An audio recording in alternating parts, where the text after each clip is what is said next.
So Rinpoche will take questions from the audience. Who'd like to go first? Sean, ask a question. You look very sharp. I'll kick off then. So, it was a surprise for many of us to learn that you've been living in Australia for some time. So, how have you enjoyed this experience? Well, I've enjoyed this experience in many levels. The first one is that I get to know how lay people feel and how children of my age in Western countries feel like, so I can relate to them in an easier way. And another level I like is the environment. I really like it. Fresh air, really like it, yeah. And did you enjoy going to school? Yes, I did. What was the best experience about going to school? Well, my best experience there was to see that some of the kids, they have some really good qualities, like they're really confident when they're doing speeches and stuff. They're quite really confident, and also they're quite friendly. I mean, they're not that shy, they're really friendly. Opposite of me, I'm quite shy.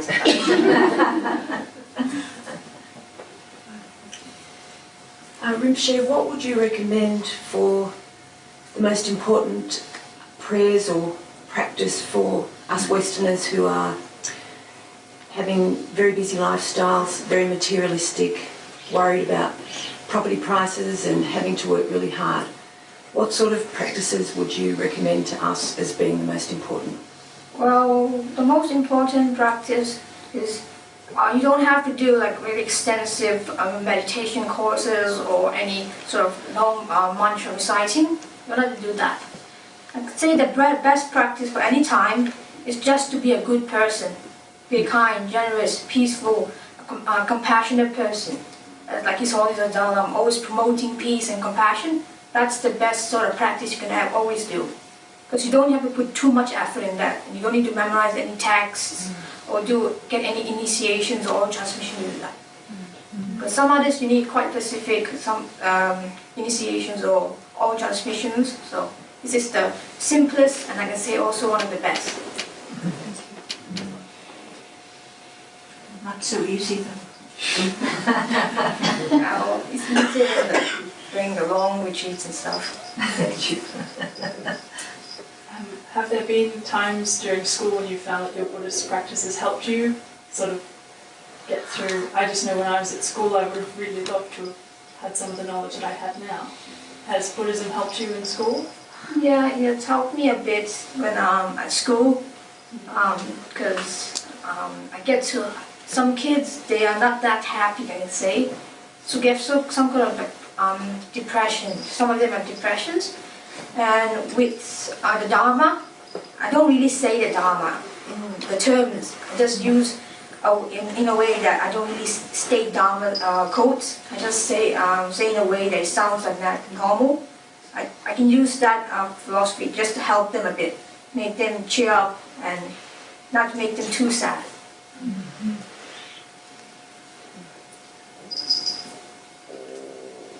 Rinpoche, what do you think are the important sort of questions or issues for young people in the West? How do they look at the world and see why they're getting depressed? Well, I did ask a lot of them why they're depressed. But sometimes they say that they've been treated badly by their friends and the surrounding people. They weren't giving respect to them. I think that's also one of those problems. You need to respect every single sentient being. But sometimes in the West, they don't really. Also in my class teachers, the students don't respect them as much as if I were in the monasteries, I think fine. They just call out loud and ask very straightforward questions and not doing sometimes what the teacher wants them to do. So I think respect is very needed. For themselves as well as for others? For themselves and others. But they start with others and then you can get themselves. Do you think it's a difficult world for young people this time and age is a difficult time for young people. I think every age is a difficult time for young people, but and you won't have much to compare it to, perhaps. Anyway, do you think it's a difficult 21st century world? Well, I think it's a bit difficult right now because kids are getting more distracted through electronic devices. They are abusing that. Electronic devices are supposed to be tools to help, but they use as poisons. Just misusing it, just deluding their own minds, and being lazy, not doing their work. I think the main problem in the 21st century is the distraction. Distraction and not being focused and quite stubborn. Like me, I'm quite stubborn sometimes. It's really hard to learn new stuff. Same for me, Rinpoche. Hard to learn new things. Have you also had education in India before you came to Australia? I actually studied in Nepal, Kopan Monastery, because they have education and normal educations. Well, I did study English, the basic subjects I did. But I got a bit distracted as well then, because a lot of visitors keep visiting me when I was in Kopan. Sometimes they even come during school time. So I couldn't do my work as properly as what I was in Australia because nobody knew where I lived. Even my friends, they didn't know where I lived. I just said the suburb, Victoria Park. I just said that. Not where. I said I forgot. So they think I have a poor memory. And what did you think of the movie that was made? Seeing yourself as a little boy growing up? Well, I haven't watched the movie recently. I've only watched it when I think I was 7 or something. Yeah. I didn't watch it since then. But I still can remember.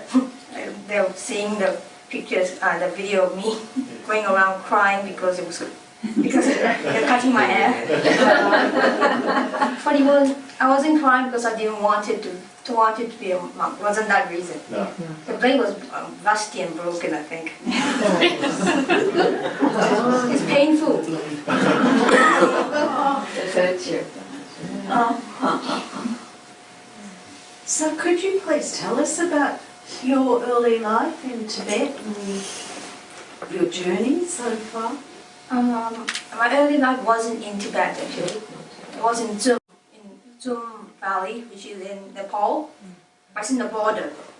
But my grandfather, Gishla's father, was Tibetan. We're married to a Zumpa. Well, the experience there, I can't really remember a lot. The only thing that makes me remember a bit is the videos, maybe. Yeah. Well, I can't remember that age. Until 5 years old, I don't think I remember anything from then. Well, after that, I can still remember me being in Kopan, me starting school late. I started school at 7 years old because I didn't want to go to school at that time. Very stubborn, very bad and ignorant of me. Because at first, they forced me to go to school, but after a few weeks, I loved it. And I regret not going. Well, so it passed. And what are your future plans now? Well, my future plans is to first go to Sarah Monastery and study the philosophy there. And later, if I study the philosophy, it will be easier and I would be able to share my thoughts better. Because right now, I don't have much experience or my knowledge is low compared to all of you here. So I have only 1% of your knowledge. So if I go to Sarah, I can at least get 10% maybe. So that's a bit better. And after that, I can go. I want to follow Geshe-la's footsteps, being a touring teacher. I want to be there as well. Hi. Have you ever had an inner conflict that's maybe drawn you to maybe want something different? What do you mean by something different? So like your life is kind of planned out for you. How do you deal with that, or do you ever have an inner conflict that maybe you want something different for your life, and if you do, how do you deal with that? Well, I don't have a lot to give. Always give me choices. Sure. So if you want to do the memorization, if you don't want to do it, I don't really care anymore. If you want to do it, you do it. If you don't want to do it, don't do it at all. So if you do it, it'll be good for you. If you don't want to do it, it's bad for you. So you choose. Yeah, so I get to choose a lot. And Geshe-la guides me through. And well, having a planned life is actually really good because I don't have to worry about it. Yes. That shows how lazy I am.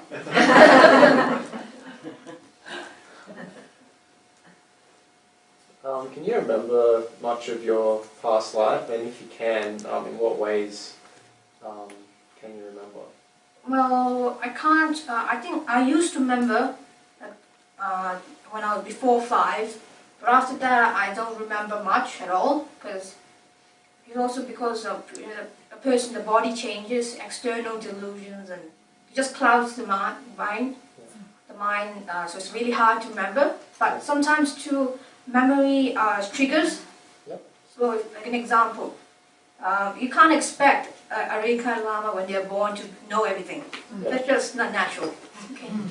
So, but if they study again, it's easier. It's not that it's completely new, but it's just easier for the person to remember, to study it. So I don't remember much. Okay. Remember much. And what are your thoughts towards other world religions like Christianity and Islam? Well, I support their religion. I'm not saying it's bad or anything. I support them because the main message from all religions all over the world is to be a good person, kind, compassionate, peaceful person. Like he's also he's friendly to all religions. He went to mosques, he went to churches. So I'm trying to follow his footsteps as well. Okay, cool.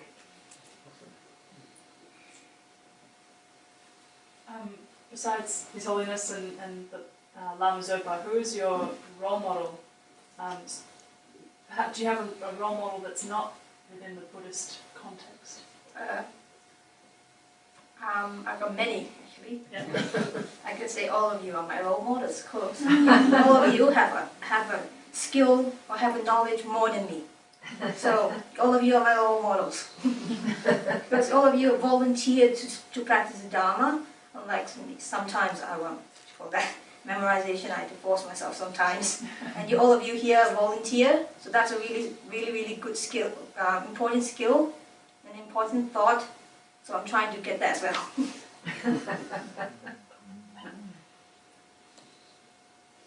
What type of everyday things as a kid do you love to do?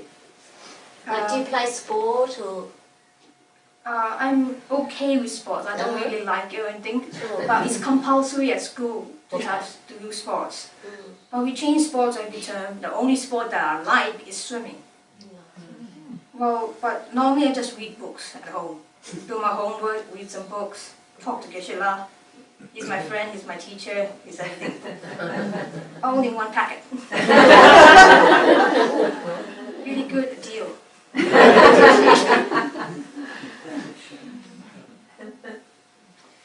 Thank you very much for being here. Many of us have visited Nepal and loved it very much in visiting, and one of the things I think that strikes Westerners is the way your land is, your homeland is, has many prayers and stupas throughout the landscape, all over the place. And we don't have that here in Australia. Other countries do, like Japan also has that, they have many Shinto and Buddhist shrines everywhere. And when I come back from a country like yours, I really miss that. Did you notice that difference when you came to Australia, that we don't have that in our land? No, not really, because a lot of times when I go around, and just now when we were driving, when Anila drove us here, I saw many of the houses with prayer wheels, prayer flags around them. So you find quite a lot of them. That's true. So, and also I find that anywhere has stupas everywhere, because the stupa of compassion, everybody has compassion. So that doesn't need to be like great or really nice, very nice fancy stupa to stupa. Everyone has a stupa, just compassion. That's lovely.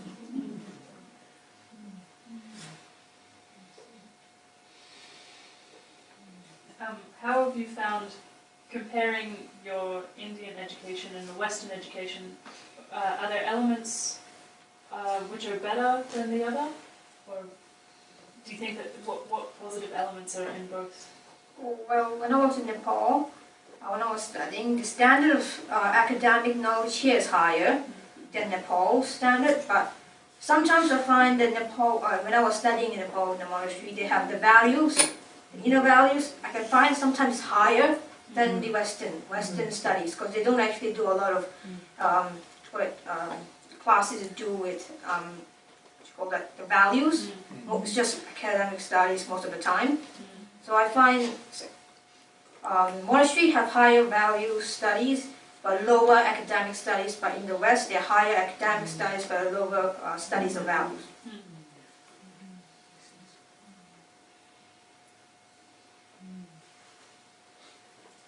Sorry, I've got a bit of cold. Do you still see your parents and your sisters and your brothers and your close family? Well, I do see them almost every year.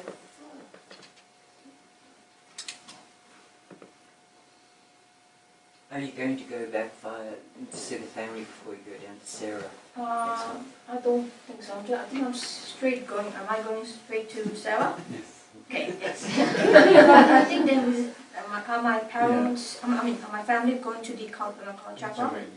So after he goes back to India, a few months later, all his parents, his brother, sister, everybody is coming to Bodh Gaya to receive the Lama's Kalachawe. So there we will meet them.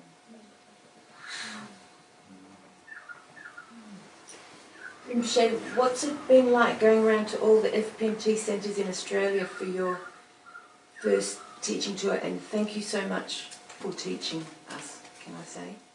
How's it been going to all the different centres in each state and doing these question and answer sessions with everybody? Well, I would like to say is that I feel quite good among the people here. Just feel there's a good energy among everyone here, and everyone in those other centres as well. Just feel like some like home, a bit like I'm going to home, back to home like that. Just feel quite happy. And also I'm impressed, very, very impressed with the questions they ask. Some I can't even answer.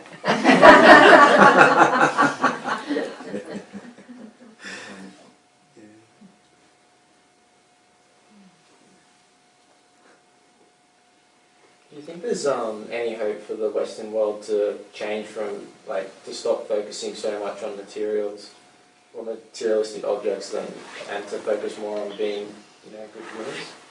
Well, that depends on every individual. I can't say that, okay, you will become or you won't become. It just depends. It depends on the time being, and also depends on the people. Yeah. Every individual has a say to it, so it depends. Okay, awesome.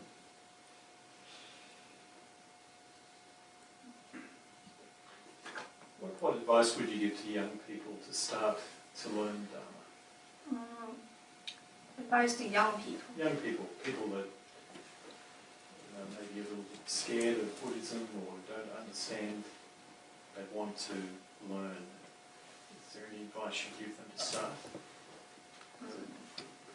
Reading or? I think sometimes reading through, there's some children's Dharma books, I believe, are there? Yeah. Some like children's Dharma books. I think through that, and also through the examples around them, they can, it's very helpful to have a good surrounding of people around them that have good values, because, you can't force people, okay? It just depends on them. So I think a good example of people around me, it also depends on themselves. Get karma, yeah. It depends. Rinpoche, I saw the YouTube video of your Q&A session at Hybrid Centre in Perth, and you've mentioned the 16 guidelines as well as being a good tool. So have you read through obviously the 16 guidelines, there's something about them. Oh yeah, I read the book. Yeah, I read the book. So, because it seemed to me as well that program is also a very nice interactive and secular approach, you know, that can take away some of the dogmatic sort of aspect of religion. Yeah, because sometimes they have these cards. Mm. I have a set of the cards, Yeah. 16 guideline cards. And so every day, Geshe-la, he during lunch, during dinner time, he will say, "Oh, what guideline have you followed today?" Those questions, and that's really good because people are like, "Oh, the kids will feel like, okay, I need to fulfill this quest to do this, that," Yeah. and and after they do it, a lot of times it becomes natural.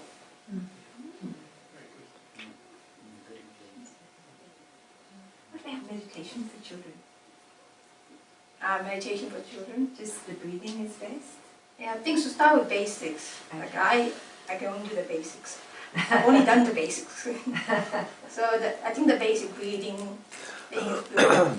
I think kids better. I think the single point meditation and the analytical meditation. If you want to do to kids, I think it's better to do analytical meditation because then they get to explore, they get to look around, they get to think about the object itself. Because if they do single pointed, sometimes you can't concentrate a lot, and also it's quite hard. It's hard. I find it, personally, I find it harder than single pointed meditation, the analytical, because then you can explore. It's like more fun, I can say. Yeah. You get to observe an object or a topic. You can find this, want to go as deep as possible through the meaning of that. So I think analytical is quite good.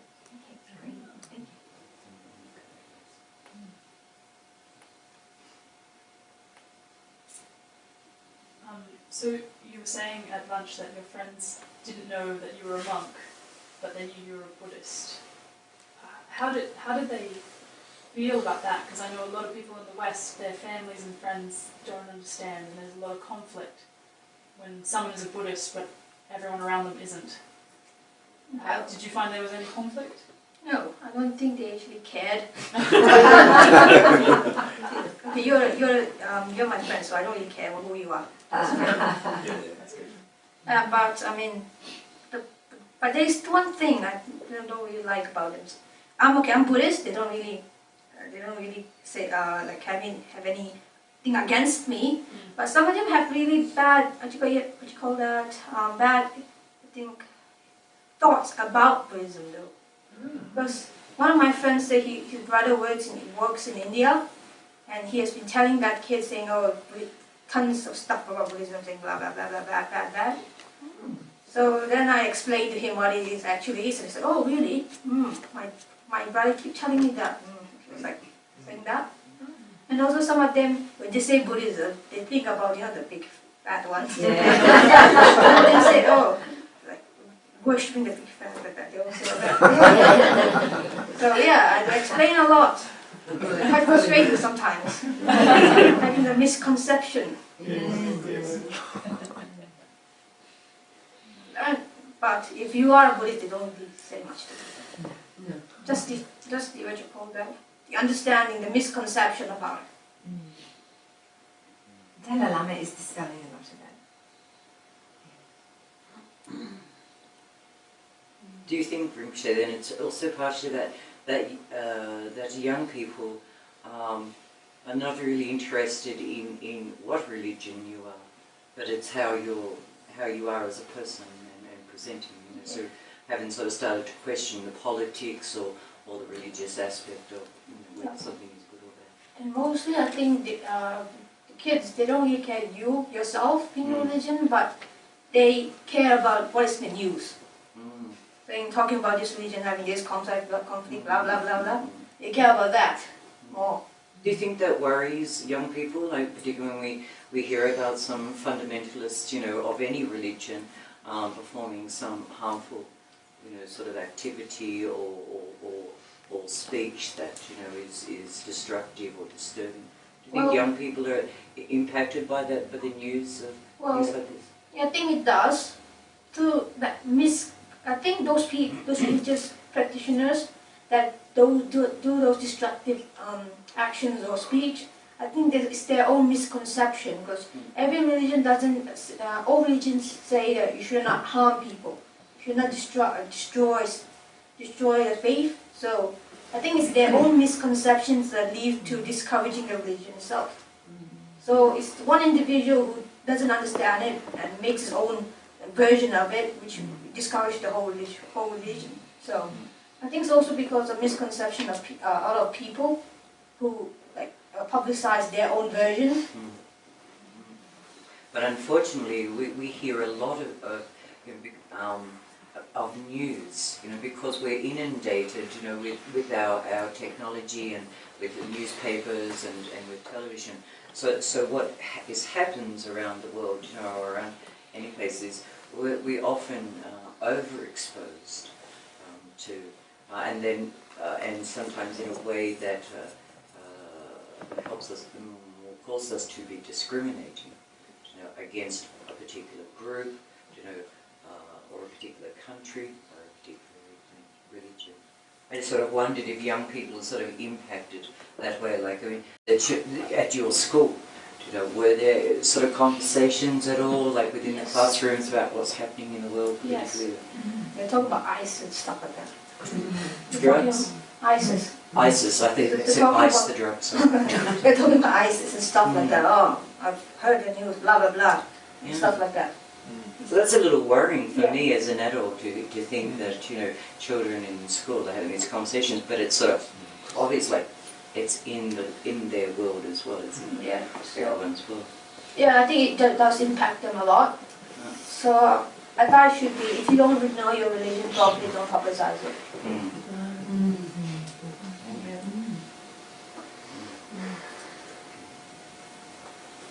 From what you've seen up to now, do you regard Buddhism as treating women as equal as men? And are there areas you think that may be improved in the future? Well, I think it's actually sort of equal, even though some people think that, why can't nuns be fully ordained? There's actually a reason to that. There's an history. Because in Tibet, long time ago, what's the name of the king again? There's a king called Lang Dama, which means horn king, is it? Bullhorn king. Some people think he has horns, so it doesn't matter. Forget that thought. Okay, so he didn't like Buddhism for some reason, and he started sort of exterminating monks and nuns. But this, what's the name of that? Asham, what's his name again? How do you say in English? Asham. The bad one. he came and brought some monks with him to help monks with him, because if there are at least 4 monks, you can make a fully ordained monk, isn't it? 4 monks. You can restore the vows. So he brought some monks from China, so he restored the vows again. So the monks' line still survived, but unfortunately the nuns' line got exterminated before that. So there weren't any fully ordained nuns at all. In Tibetan tradition. In Tibetan tradition. Because of that. They were too late. But that doesn't mean they still there's a tradition. No, other traditions still have it, but just Tibetan Buddhism, unfortunately. So, in order to revive that, it's saying that within the one circle of Buddha himself exists in this world. So the vow, the lineage have to come from the Buddha himself. So now that's why many people regard Dalai Lama himself as a Buddha, and he can destroy. So they're working very hard, and I think they're all right. But from Buddhist point of view, of course, women and men is equal. Even women are regarded even more compassionate, and more favorable to develop bodhicitta because of their sensitivity of their emotion. So many yogis, so many enlightened female deities like Mother Tara, Mother Tara, and many others. Sorry for interrupting. So it's equal. Just the Tibetan Buddhism, it had a bit of that. That's its history. Just unfortunately for that. But other traditions, they still have the lineage, I think. Yeah, more.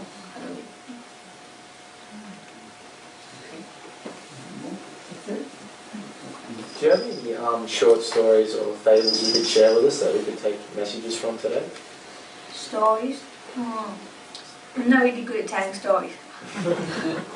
My life is quite boring actually. The one thing I do is go to school, come back, do my homework, do some memorization, read some books, then go to sleep. Sounds like a teenager.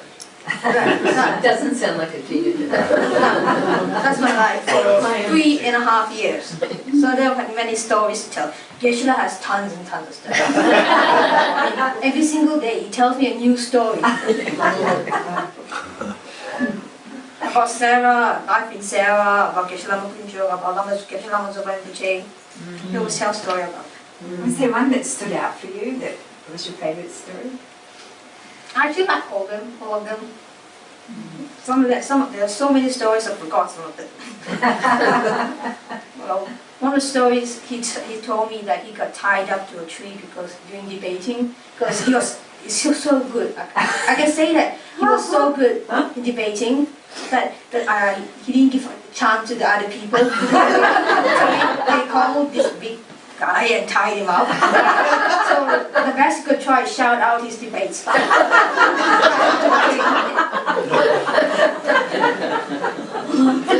That's a friendly way, okay, not just punching you and stuff. Just friendly tying up. But that is overreacting, I mean. Don't tie people up because you want to say your own thoughts. Okay? That's just weird. I can say.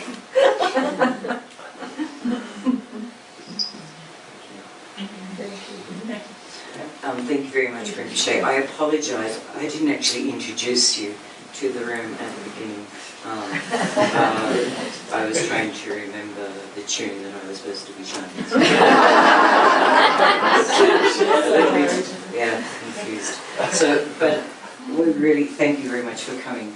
To come into all the FPMT centres, as many as you can, before you're leaving Australia.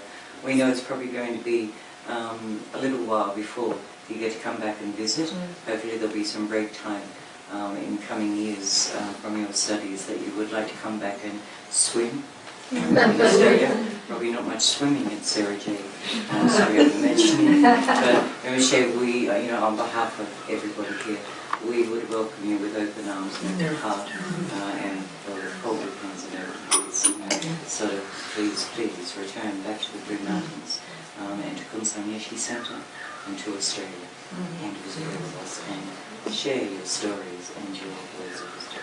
I think I can't swim that time because the best time to come is winter. Oh, you're there. Oh, Heated swimming pool. Okay.